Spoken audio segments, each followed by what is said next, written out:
있는데요. 물론 그쪽에서도 외국계 기업의 뭐 부장급 이상, 임원급 이상을 많이 진행하고 있지만 이쪽은 아무래도 국내 서치펌이다 보니까 특히 국내 그룹사와의 관계를 좀 돈독히 가져가는 경우가 좀 많은 편입니다. 그렇기 때문에 여러분들께서 서치펌을 이용하실 땐 이런 어떤 그 서치펌의 좀 특성도 좀 고려를 하셔서 진행을 하시면 좋을 것 같고요. 예. 그러면 이제는 저희가 이제 단지 알아만 볼 뿐이 아니라 실제 헤드헌터를 좀 컨택을 해보셔야겠죠. 그래서 이제 헤드헌터를 컨택하는 부분에 대한 설명을 좀 드리겠습니다. 헤드헌터를 직접 접촉하는 방법에는 크게는 이메일 혹은 전화 혹은 이제 대면 미팅 이런 세 가지 방법이 좀 있겠는데요. 일단 메일상으로 좀 접촉을 하실 때는 물론 제가 여기에 한 4가지 정도 서류의 종류를 좀 적어놓긴 했는데 전부 다 준비될 때까지 기다리실 필요는 없고요. 직무 중심으로 작성된 이력서만 있으면 언제든지 헤드헌터에게 서류를 보내실 수가 있습니다. 다만 메일을 보내실 때 때로는 그 메일 제목을 그냥 제목 없음, 그냥 이력서, 입사 지원서라고 보내는 부분은 늘 이력서를 받아보고 있는 헤드헌터 입장에서는 별로 좀 주목을 받지 못하실 수가 있습니다. 그래서 그 경우는 만약에 진행되는 채용 공고를 보셨을 때는 그 채용 공고에 나와 있는 제목을 아예 붙이셔도 좋고요. 아니면 나만의 어떤 직무에 대한 핵심 키워드를 제목으로 삼는 것 또한 방법이 되실 겁니다. 그리고 제일 중요한 거는 여러분들께서 헤드헌터에게 이력서를 보낼 때 내가 정말 지원하고자 하는 지원 분야가 무엇인지 경력 목표가 반드시 설정되어 있어야 한다는 거는 기본으로 좀 유념을 해주셨으면 좋겠습니다. 그리고 메일을 보내시고 그냥 기다리기만 하신다. 그러면은 연락이 안 올 수도 있겠죠. 이때는 가급적 유선을 통해서 내가 지금 이력서를 보냈다는 걸 좀 알리시는 게 좋습니다. 그래서 현재 진행이 되고 있는 건이라면 담당자를 찾으시면 되고요. 아니라 할지라도 요즘에는 서치펌에서 웬만하면 거의 여러 산업 분야의 컨설턴트들이 좀 그쪽에 보완이 되어 있기 때문에 담당 분야를 찾으시면 되겠고요. 그리고 이제 끝으로 대면 미팅을 하는 경우도 있을 겁니다. 그래서 이 경우에는 서면만 혹은 유선만으로가 아니라 직접 만나서 나라는 사람을 이제 전달을 하는 역할을 좀 하고 계시는 거기 때문에 직접 만났을 때 제가 서두에 말씀드린 그 반은 면접이라는 그 긴장감을 갖고 만나시는 게 제일 중요하시겠고요.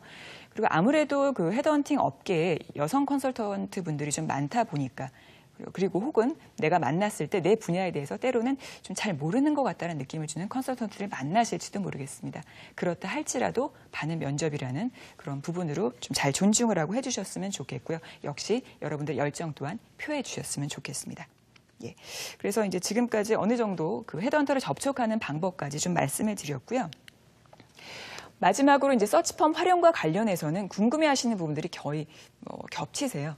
그래서 그 부분은 몇 가지만 정리를 해드리겠습니다. 제일 먼저 헤드헌터는 왜 불합격 여부를 알려주지 않을까요? 알려줘야 됩니다. 그런데 만약 좀 진행을 하다가 그 기업의 입장에서 약간 좀 연락이 좀 뜸해지거나 할 경우에 헤드헌터 입장에서 미안해서 연락을 못하는 경우가 있기는 한데 이 부분은 여러분들께서 판단하셔서 답이 올 때가 됐다는 판단이 되시면 당당하게 요구를 하시면 되겠고요. 그리고 이제 두 번째로 그럼 내가 서치펌을 이용을 할 때 어떤 비용이 지불돼야 되냐? 그런 건 없습니다. 지금 현재 어디까지나 기업의 입장에서 한다라고 보시면 되고요.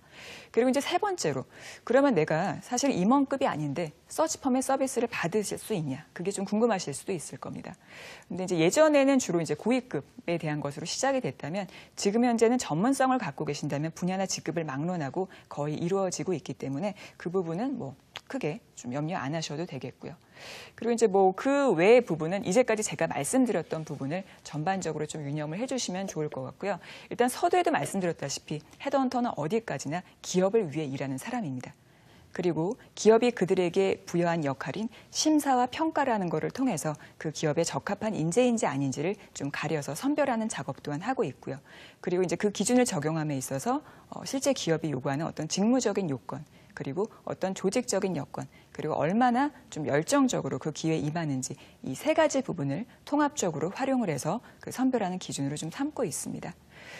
그래서 여러분들께서 이제 헤드헌팅 서비스를 좀 이용을 하실 때는 그냥 마냥 편하게만 좀 대하시기보다 이것 또한 채용 과정의 한 일부라고 좀 생각을 해주시면 제일 좋을 것 같으시고요. 그리고 여러분들께서 원하는 어떤 시점이나 잡점보가 바로 나타나지는 않는다 할지라도 경력을 가지고 계시다면은 때로는 좀 예기치 않게 좋은 기회가 또 잠재적으로 연결될 수 있는 것 또한 헤드헌팅 서비스의 특징이기 때문에 평상시에 이런 헤드헌터들을 조금 알아두고 네트워킹을 해두는 것 또한 필요할 것으로 생각이 됩니다. 그래서 헤드헌터 같은 경우는 실제 일을 할 때 한 명에 적합한 그런 후보자를 찾기 위해 그 몇 배수로 많은 그 후보자들을 컨택을 하고 있습니다. 물론 그 과정 중에는 늘 처음부터 예스라는 정답만 얻지는 못하겠고요. 많은 거절들을 좀 당할 겁니다. 어찌 보면 지금 현재 구직 준비를 하고 계신 여러분들께서 맞이하고 계신 상황이 내가 원하는 예스라는 답보다는 어떻게 보면 거절의 답을 더 많이 받고 계실지도 모르겠습니다. 그래서 이번 기회를 마치 여러분들이 스스로 헤드헌터가 됐다라는 생각으로 좀 더 좀 희망을 갖고 적극적으로 임해 주셨으면 좋겠습니다. 예, 그럼 저는 이번 시간 이것으로 마치겠습니다. 감사합니다.